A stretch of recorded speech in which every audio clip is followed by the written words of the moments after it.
پیٹ کے درد سے میری آنکھ کھلی تھی۔ تکلیف اتنی تھی کہ برداشت نہیں ہو رہی تھی۔ پیٹ پر ہاتھ رکھے میں بڑی مشکل سے اٹھ کر واش روم میں گئی تھی اور منہ پر پانی ڈالا تھا۔ کھڑا ہونا بھی میرے لیے محال تھا۔ پیروں میں اس قدر تکلیف ہو رہی تھی کہ سمجھ سے باہر تھا کہ اچانک مجھے ہوا کیا ہے۔ گرتی پڑتی میں کمرے سے باہر نکلی اور چچا کے کمرے کے دروازے پر پہنچ گئی۔ میں نے زور زور سے دروازہ بجایا۔ چچا فوراً ہی باہر آ گئے۔ مجھ پر نظر پڑتے ہی بولنے لگے، کیا بات ہے ماروی، سب ٹھیک تو ہے؟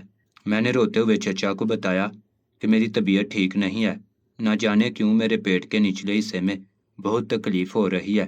وہ حیرانی سے کہنے لگے، رات تو تم بالکل ٹھیک سوئی تھی، پھر اچانک کیا ہوا ہے؟ میں بنا جواب دیے رونے لگی۔ چچا نے مجھے ہاتھ پکڑ کر اپنے کمرے میں بلا لیا اور پھر بستر پر لٹا دیا۔ چچا ایک ڈاکٹر بھی تھے۔ وہ میرا چیک اپ کرنے لگے، کہنے لگے شرٹ اٹھاؤ تاکہ میں چیک اپ کروں، پتہ تو چلے ہوا کیا ہے۔ چچا کی بات سن کر میں شرمندہ ہو گئی۔ میں ایک جوان لڑکی تھی۔ 16 سال کی عمر میں اپنے چچا کے آگے قمیض ہٹانا میرے لیے بڑا مشکل تھا۔ میں نے نظریں چرائیں تو وہ کہنے لگے، دیکھو ماروی، میں ایک ڈاکٹر ہوں، تم چیک اپ کرواؤ گی تو مجھے پتہ چلے گا کہ کیا معاملہ ہے۔ ویسے بھی تم میرے گھر کچھ دن کی مہمان ہو، خدا نہ خواستہ اگر زیادہ طبیعت خراب ہوئی تو ہماری اماں کو تو یہی لگے گا کہ میں نے تمہارا خیال نہیں کیا۔ چچا کی بات سن کر میں نے آہستگی سے اپنی شرٹ سائڈ کی۔ چچا نے اپنا ہاتھ میرے پیٹ پر رکھا اور دھیرے دھیرے اسے میرے پیٹ پر پھیرنے لگے۔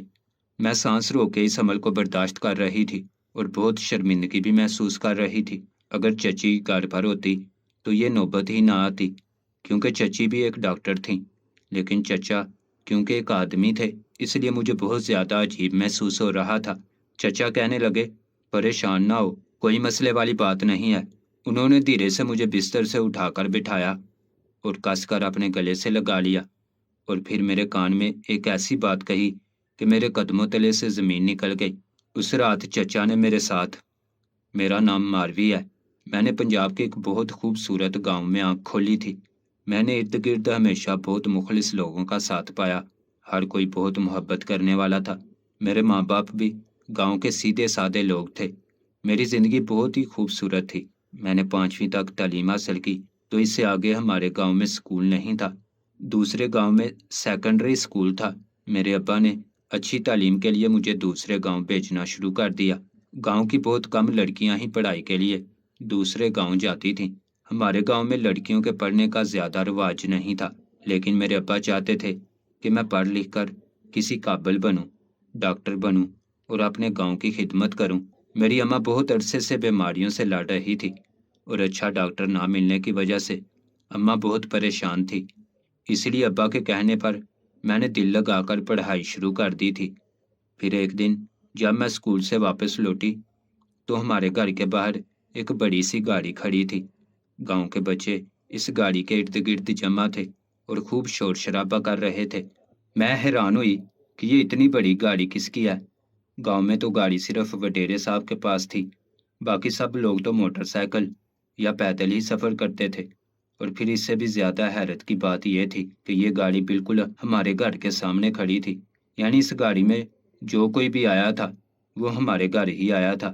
میں تجسس کے عالم میں گھر کے اندر داخل ہوئی تو میں نے گھر کا ماحول عجیب سا پایا۔ ایک مرد اور عورت گھر میں بیٹھے تھے اور میرے ابا ان کے آگے سر جھکائے بیٹھے تھے اور گھر میں پوری طرح سناٹا تھا، لگتا ہی نہیں تھا کہ گھر میں لوگ موجود ہیں۔ میں نے پریشانی کے عالم میں گھر کے ماحول کو محسوس کرتے ہوئے اماں سے پوچھا کہ یہ کون لوگ آئے ہوئے ہیں اور کیا معاملہ ہے۔ اماں بیرونی حصے میں بنے کچے باورچی خانے میں بیٹھی کھانا پکا رہی تھی۔ انہوں نے مجھے اشارہ کیا کہ میں اندر نہ جاؤں بلکہ ان کے پاس ہی بیٹھ جاؤں۔ میں وہیں اپنا بستہ رکھ کر بیٹھ گئی۔ میں نے پھر دبی دبی آواز میں پوچھا، اماں یہ کون لوگ ہیں، کچھ تو بتاؤ۔ میری نظریں ان لوگوں پر جمی تھی جن کے حلیے گاؤں کے لوگوں جیسے نہیں تھے۔ انہوں نے ماڈرن کپڑے پہن رکھے تھے۔ ان کا بیٹھنے کا طریقہ اور ہاتھ میں پکڑے مہنگے موبائل فون بتا رہے تھے کہ ان کا تعلق ہمارے گاؤں سے تو ہرگز بھی نہیں تھا۔ بڑی دیر اماں خاموش رہی اور پھر کہنے لگی، یہ شہر سے آئے ہیں، تیرے ابا کے رشتہ دار ہیں، ان کے آپس کے کچھ معاملات ہیں، اسی لیے درمیان میں نہ جانا، تیرے ابا کو غصہ آتے دیر نہیں لگے گی۔ نہ جانے اتنے سالوں بعد کیوں منہ اٹھا کر آ گئے ہیں، مجھے تو یہ بات بالکل ہضم نہیں ہو رہی۔ اماں منہ ہی منہ میں بڑبڑا رہی تھیں۔ اماں کی بات سن کر میں خاموش ہو گئی اور پھر غور سے ان لوگوں کی باتیں سننے لگی، لیکن جو جو ان کی باتیں میرے کانوں میں پڑیں میں حیران رہ گئی۔ وہ آدمی جو شہر سے آیا تھا وہ ابا کو بھائی صاحب کہہ رہا تھا اور معافی مانگ رہا تھا۔ وہ بار بار ابا سے کہتا کہ ماضی کی باتوں کو بھول جائیں بھائی صاحب اور مجھے معاف کر دیں، ہم تو ایک ہی خون ہے، پھر آپ میرے ساتھ ایسا سلوک کیسے کر سکتے ہیں؟ دیکھیں میں خود معافی مانگنے آیا ہوں۔ یہ میری بیوی شمسہ ہے، میں نے شادی کر لی ہے، میں چاہتا ہوں کہ ہم نئی زندگی آپ کی دعاؤں کے ساتھ شروع کریں۔ اس آدمی کی باتوں نے میرے ہوش اڑائے تھے۔ مجھے آج تک یہ بات معلوم نہیں تھی کہ میرا کوئی چچا بھی ہے۔ تو پھر یہ آدمی کون تھا جو ابا کو بھائی صاحب کہہ رہا تھا؟ میں نے جلدی سے اماں کی طرف دیکھا اور پوچھا، اماں کیا یہ میرے چچا ہیں؟ ابا کے بھائی؟ اماں نے گھور کر مجھے دیکھا اور کہنے لگی، خاموش ہو جاؤ، زیادہ بک بک نہ کرو، جاؤ جا کر اپنا یونیفارم تبدیل کرو، پھر آ کر میرا ہاتھ بٹاؤ۔ دوپہر کے کھانے کا وقت ہو گیا ہے، کھانا تیار ہے، بس مہمانوں کے آگے لگانا ہے، بڑی دور سے آئے ہیں، کھانا تو کھلانا ہوگا۔ اماں کا لہجہ عجیب سا تھا، جیسے انہیں مہمانوں کی آمد پسند نہ آئی ہو یا پھر انہیں ان لوگوں سے کوئی بیر ہو، جبکہ میری اماں بالکل بھی ایسی نہیں تھی۔ وہ تو گھر آئے مہمانوں کے لیے جان لینے کو تیار ہو جاتی تھی، لیکن آج اماں نے بہت مشکل سے ہی کھانا پکا کر مہمانوں کے آگے رکھنے کا کہا تھا۔ اماں کی جھڑکی پر میں خاموشی سے کھڑی ہوئی اور پھر یونیفارم تبدیل کر کے کھانا لگانے لگی۔ اماں نے زیادہ مہمانوں سے بات چیت نہیں کی تھی اور وہ ان کے سامنے آنے سے بھی گریز کر رہی تھی۔ مجھے نہیں معلوم تھا کہ اس بیچ ابا اور ان لوگوں میں کیا بات ہوئی ہے۔ البتہ مجھے کھانا لگاتے دیکھ کر اس شہری آدمی نے ابا سے پوچھا، بھائی صاحب کیا یہ آپ کی بیٹی ہے؟ ابا نے جیسے ہی ہاں کہا تو وہ آدمی فوراً سے اٹھ کر میرے قریب آیا، میرے سر پر ہاتھ رکھ کر مجھے ڈھیروں ساری دعائیں دیں اور پھر جیب سے کڑکڑاتے ہزار ہزار کے بہت سارے نوٹ نکال کر میرے ہاتھ پر رکھ دیے۔ میں نے انکار کرنا چاہا تو وہ کہنے لگے، تم میری بھتیجی ہو اور یہ تمہارا حق ہے، تمہارے ابا چاہیں مجھے معاف کریں یا نہ کریں، لیکن میں تم لوگوں سے بہت محبت کرتا ہوں، مجھے اپنی غلطیوں کا احساس ہے، اس لیے تو لوٹ کر آیا ہوں۔ ان کے ساتھ بیٹھی عورت نے بھی اٹھ کر مجھے سینے سے لگایا اور کہنے لگی، میں تمہاری چچی ہوں، میں شہر میں ڈاکٹر ہوں اور تمہارے چچا بھی ڈاکٹر ہیں، تم بھی ہمارے ساتھ چلنا، تمہیں شہر میں کسی بڑے کالج میں داخلہ دلوائیں گے، تم بھی ڈاکٹر بن جاؤ گی۔ وہ بہت محبت سے مجھے دیکھ رہی تھی اور ان کی بات سن کر میرے ذہن میں خود بخود بڑے خواب بننے لگے تھے۔ پھر چچا ابا کے قدموں میں بیٹھ گئے، کہنے لگے، بھائی صاحب اب تو کئی سال گزر گئے ہیں، کب تک ماضی کی باتوں کو یاد رکھیں گے؟ میں اپنی ساری غلطیوں کا اعتراف کرتے ہوئے آپ سے معافی مانگتا ہوں۔ ابا نے ایک نظر چچا پر ڈالی اور آگے بڑھ کر انہیں سینے سے لگا لیا اور پھوٹ پھوٹ کر رونے لگے، کہنے لگے، بہزاد میں نے بھی تجھے بڑا یاد کیا، تو میرا خون ہے، میرا چھوٹا بھائی، میں نے تجھے اپنی گودوں میں پالا ہے، تیرے بغیر بھی میں ادھورا تھا، اچھا ہوا تو لوٹ آیا ہے، اب کبھی واپس نہ جانا۔ چچا کہنے لگے، واپس تو مجھے جانا ہوگا کیونکہ میں اور میری بیوی ڈاکٹر ہیں اور شہر میں ہم اسپتال میں کام کرتے ہیں، البتہ آپ ماروی کو 10 جماعتیں پڑھوا کر شہر بھیجیے گا، میں خود اسے ڈاکٹر بنواؤں گا۔ پھر وہ ہمارے ساتھ بیٹھ کر کھانا کھانے لگے اور ابا اور چچا کے درمیان تو سب کچھ ٹھیک ہو گیا تھا، لیکن اماں کا مزاج ٹھیک نہیں ہوا تھا، وہ بھی بہت اکھڑی اکھڑی تھی، انہوں نے زیادہ کسی سے بات نہیں کی تھی۔ رات گئے تک ابا اور چچا کے درمیان باتوں کا سلسلہ چلتا رہا، ماضی کے نہ جانے کون کون سے قصے ہوئے، ایک دوسرے کو سنا رہے تھے، لیکن میں اپنے مستقبل کے خیالوں میں گم تھی۔ شہر جا کر ڈاکٹر بننے کا خواب پورا ہونے والا تھا اور وہ بھی اتنی اچانک کہ مجھے یقین نہیں آ رہا تھا۔ چچا اور چچی 2 دن ہمارے گھر رہے اور انہوں نے بہت محبت سے یہ وقت ہمارے ساتھ گزارا۔ پھر واپس جانے سے پہلے بھی چچا نے مجھے دوبارہ سے یہ بات کہی کہ میں تعلیم حاصل کرنے کے لیے شہر آؤں اور وہ خود میری ڈاکٹری کی تعلیم کا خرچہ اٹھائیں گے۔ میں نے خوش دلی سے کہا، جی چچا جان میں ضرور آؤں گی۔ پھر چچا جان لوگ چلے گئے اور ان کے جانے کے بعد مجھے صحیح طرح سے پتہ چلا کہ دراصل چچا اور ابا کے درمیان کیا معاملات تھے، کیونکہ چچا کے جاتے ہی اماں اور ابا کے درمیان ایک جنگ کا آغاز ہو گیا تھا۔ اماں شدید غصے میں تھیں، کہنے لگی، آپ نے ان لوگوں کو معاف بھی کر دیا اور 2 دن اپنے گھر میں بھی رکھ لیا، مانا کہ وہ دور سے آئے تھے، میں نے انہیں ایک وقت کا کھانا کھلا دیا تھا، آپ کو انہیں اسی دن چلتا کر دینا چاہیے تھا۔ کیا آپ اپنے بھائی کی فطرت سے واقف نہیں ہیں؟ آپ نے کیوں اسے دوبارہ ہمارے گھر میں جگہ دی؟ اماں چارپائیاں ڈالتی غصے میں بڑبڑا رہی تھی اور ابا انہیں سمجھانے کی کوشش کر رہے تھے۔ دیکھو نوری، وہ میرا بھائی ہے، اسے اپنی غلطی کا احساس ہو گیا ہے۔ سالوں پہلے اس نے جو گناہ کیا تھا، آج وہ خود اس کی معافی مانگنے آیا ہے۔ رب بھی اپنے بندے کو معافی مانگنے پر معاف کر دیتا ہے۔ میں تو انسان ہوں، کیسے اپنے بھائی کو معاف نہ کرتا؟ ویسے بھی اس بات کو 10 سال گزر چکے ہیں۔ 10 سال میں بہت کچھ بدل گیا۔ دیکھو تو وہ ڈاکٹر بن گیا ہے، شادی کر لی ہے، اپنی زندگی میں آگے بڑھ گیا ہے۔ پھر ہم کب تک ماضی کی باتوں کو دہراتے رہیں گے؟ ہمیں بھی آگے بڑھ جانا چاہیے۔ ابا نے اماں کے کاندھے پر ہاتھ رکھا تھا اور انہیں چارپائی پر بیٹھاتے ہوئے ان کے پاس بیٹھ گئے تھے۔ ابا کہنے لگے، اب ہماری بیٹی جوان ہو رہی ہے، جلد ہی میں ماروی کی شادی کے بارے میں سوچوں گا۔ لوگ خاندان والوں کا پوچھتے ہیں، گاؤں والے جانتے ہیں کہ میرا ایک چھوٹا بھائی بھی ہے، اس کے بارے میں بھی سب سوال کریں گے، تو میں کیا جواب دوں گا؟ تم زیادہ پریشان نہ ہو، وہ لوگ کون سا گاؤں میں رہنے آئے ہیں، 2 دن کے لیے آئے تھے، چلے گئے، صلح صفائی ہو گئی ہے، بس میرا دل بھی مطمئن ہو گیا ہے کہ ابا کی روح کو سکون آئے گا۔ اماں نے غصے سے ابا کو دیکھا اور کہنے لگی، آپ کے ابا کی روح کو تو سکون آ جائے گا، لیکن اب ہماری زندگیوں سے سکون چلا جائے گا۔ آپ شاید بھول چکے ہیں، لیکن بہزاد کا وہ گناہ مجھے آج بھی یاد ہے، جس کی وجہ سے آپ نے اسے اس گاؤں سے نکالا تھا، جس کی وجہ سے ہم نے قطع تلقی کی تھی۔ ماضی پرانا ضرور ہو جاتا ہے، لیکن بدلتا نہیں ہے، اور نہ ہی انسان کی فطرت بدلتی ہے۔ اماں کی آنکھوں میں آنسو جل ملا رہے تھے۔ نہ جانے ماضی کا کون سا دکھ انہیں آج بھی اس قدر ستا رہا تھا کہ وہ اپنے جذبات پر قابو نہیں رکھ سکی تھی۔ ابا نے جیسے تیسے انہیں مطمئن کر دیا تھا۔ پھر ایسے ہی دن گزرنے لگے اور میں مستقبل کو لے کر خوش ہونے لگی۔ میں نے کئی بار ابا سے کہہ دیا تھا کہ میں شہر جاؤں گی اور پڑھائی کروں گی۔ ابا کو بھی اس بات پر کوئی اعتراض نہیں تھا۔ میں نے گاؤں کی سہیلیوں کو بھی بتا دیا تھا کہ میرے چچا شہر میں ڈاکٹر ہیں اور میں بھی شہر جاؤں گی۔ وہ سب میرے چچا کا ذکر سن کر حیران رہ گئی تھیں، کیونکہ میری طرح وہ سب بھی میرے چچا کی موجودگی سے غافل تھیں۔ البتہ جب اماں کو یہ بات پتہ چلی تو اماں نے صاف انکار کر دیا، کہنے لگی، کوئی ضرورت نہیں ہے شہر جانے کی، نہ ہی میں تمہیں تمہارے چچا کے پاس بھیجوں گی۔ میرا 10ویں کا نتیجہ آنے والا تھا اور میں اس سے انتظار میں تھی کہ میں شہر جاؤں گی، لیکن آخری وقت پر اماں نے سختی سے منع کر دیا تھا۔ اماں کی بات سن کر میں پھوٹ پھوٹ کر روئی تھی۔ میں نے ابا کو جب یہ بات بتائی تو ابا کہنے لگے، تم پریشان نہ ہو، میں خود تمہیں شہر بھجواؤں گا۔ پھر ابا نے اماں کو منانا شروع کیا اور منا کر ہی دم لیا۔ اماں اس بات کے لیے تو راضی تھی کہ وہ مجھے شہر کے کسی ہاسٹل بھیج دیں گی، لیکن چچا کے گھر بھیجنے کے لیے راضی نہیں تھی، جبکہ ابا کا کہنا تھا کہ اپنے بھائی کے ہوتے ہوئے میں کیوں جوان بیٹی کو ہاسٹل کے دھکے کھلواؤں گا۔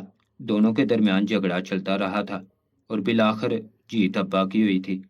پھر جس دن ہمیں شہر کے لیے نکلنا تھا، میں اپنا سامان باندھنے لگی تو اماں میرے پاس آئی اور کہنے لگی، بیٹا، کچھ رشتوں پر ہم ساری زندگی اعتبار نہیں کر سکتے، بالکل اسی طرح مجھے بھی تمہارے چچا پر اعتبار نہیں ہے، تمہیں وہاں اپنا خیال خود رکھنا ہوگا۔ اماں کی بات سن کر میں حیران ہوئی اور کہا، اماں، بھلا چچا ایسا کیا کریں گے جو آپ کو اتنی فکر ہے؟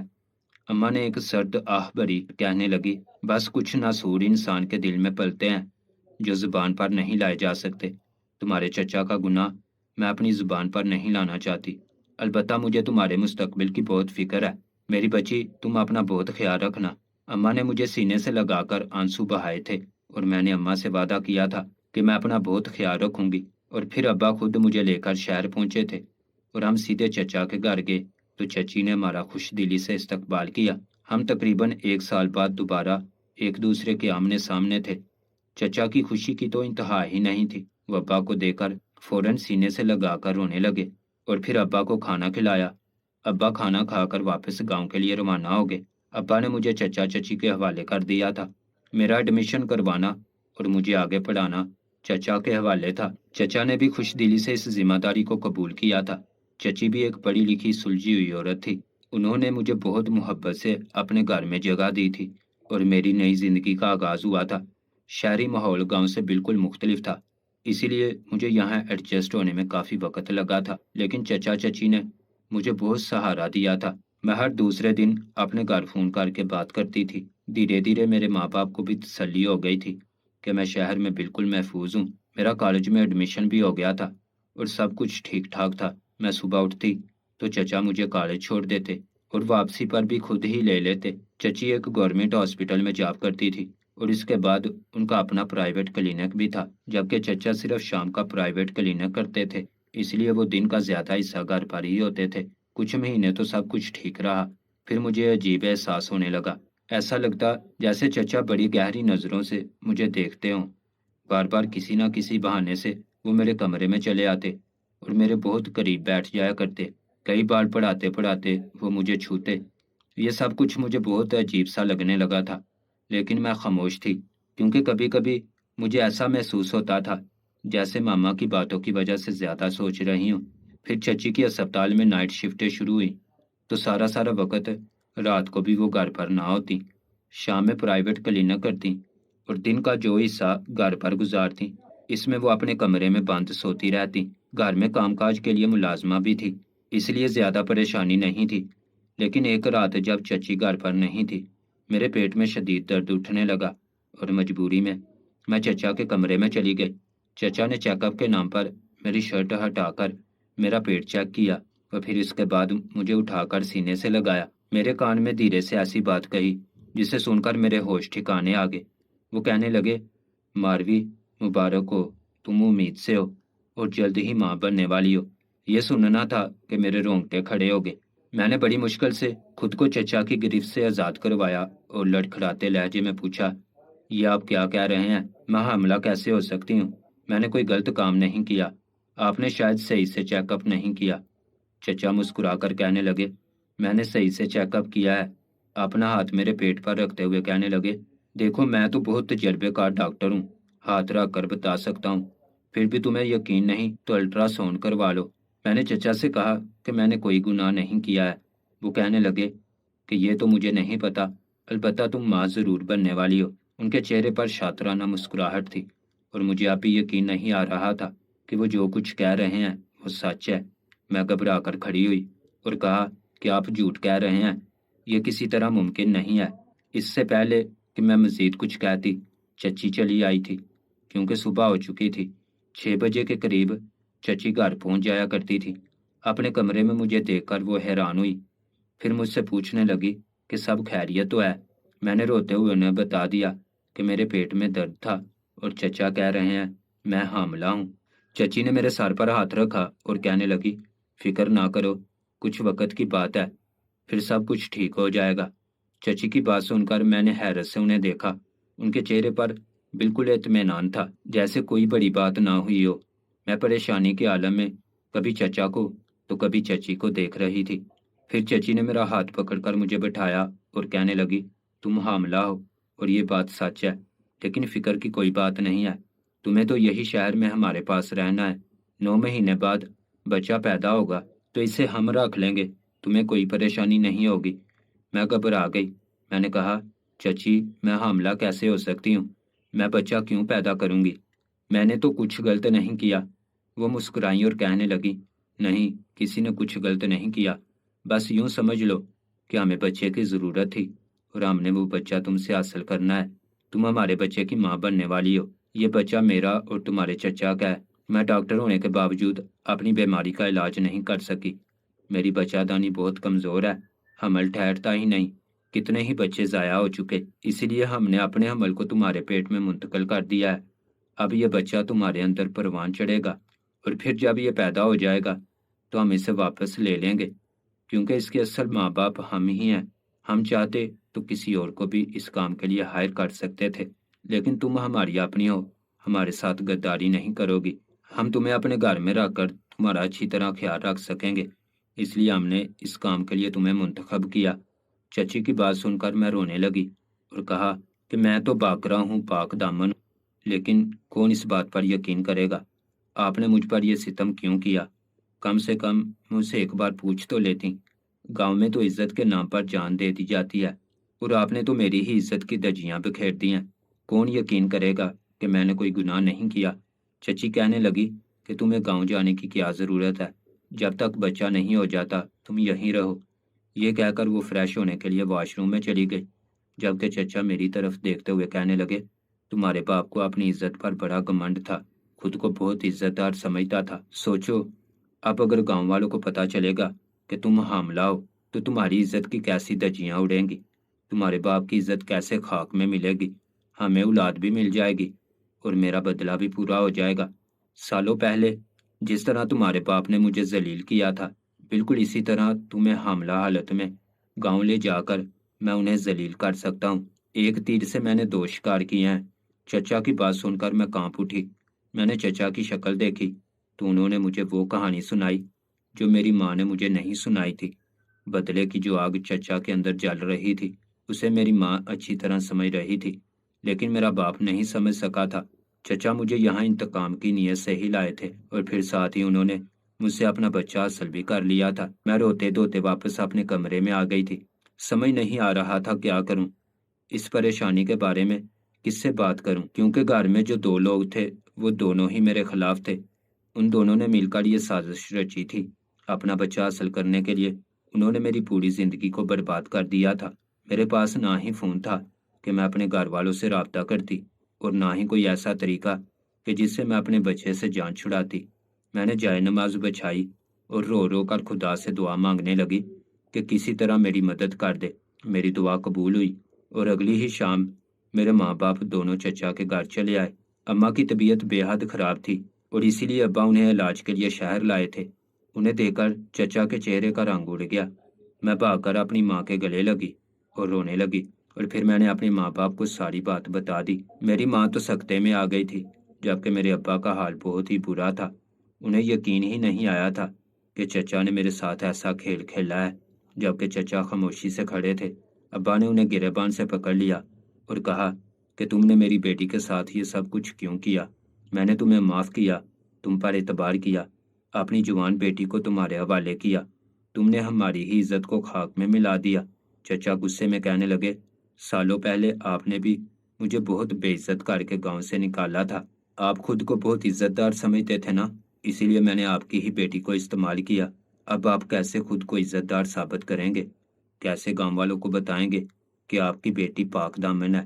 ابا چچا کو برا بھلا کہنے لگے۔